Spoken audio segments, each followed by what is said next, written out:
I guess this will be part 2 of I don't know. We're just going to keep talking about these things as I come up. Question for today is, how are people homosexual? Not necessarily the why. I think I covered a lot of that in the first video, but now it's the how. And of course, the big question that always comes up on this particular topic is, are we born or are we made homosexual? I am of the belief, because it's correct, that we are born homosexual. We are born this way. It is not because of trauma. It is not taught or anything like that. Your average gay guy was born gay, and gay woman, yes, I know. When this happens, we don't know, but yes, we emerge into this world as homosexuals. But what we don't really have any idea is the mechanism that makes this happen. Like, what makes a person gay? What chemical or genetic process is there that flips whatever switches is necessary to make a homosexual?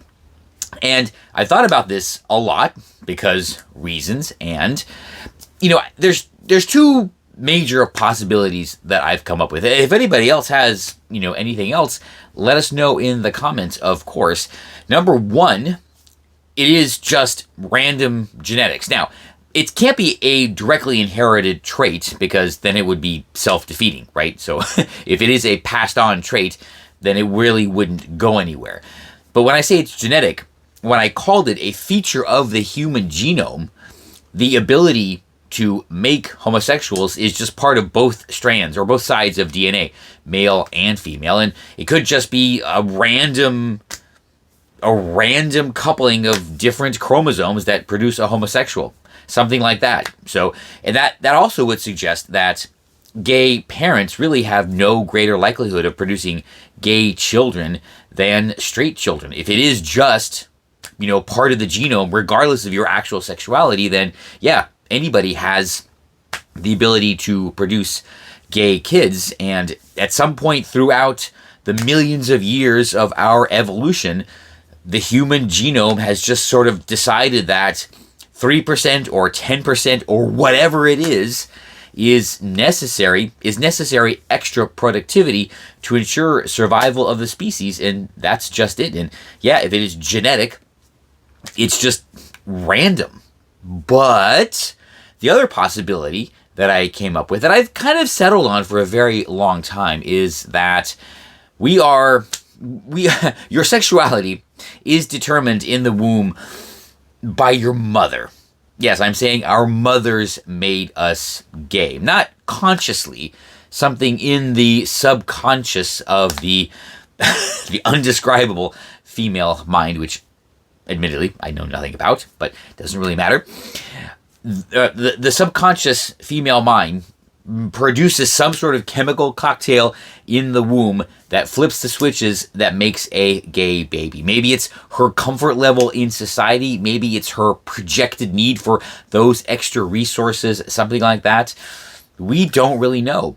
But if it is based on the comfort of a woman, or the unconscious perception for certain types of resources, that might explain why it appears that homosexuality is simply more prevalent now as we industrialize, and is more prevalent in advanced industrialized economies.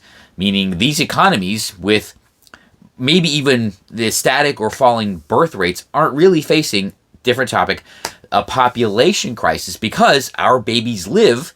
Therefore, we don't need as many breeding couples to sustain the society as underdeveloped economies would, because different mortality rates. So in a way, the more babies live, the more homosexuals you get, because, well, yeah, it just works out that way. Maybe we achieve the full potential of the human genome in that way.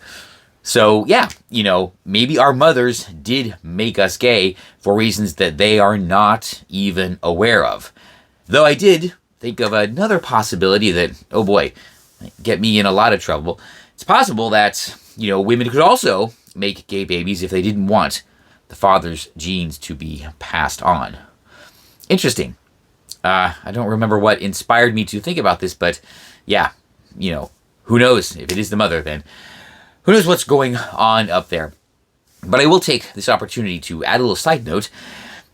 I caution our friends on the left to be careful about this, because if we ever did figure out the mechanism that makes homosexuals, and it could be predicted with a high degree of accuracy, you're going to see a change. Yes, if we can identify if we can identify the gabies in the womb, LGBT will become pro-life overnight. You know I'm right. So you'll see me in the next one.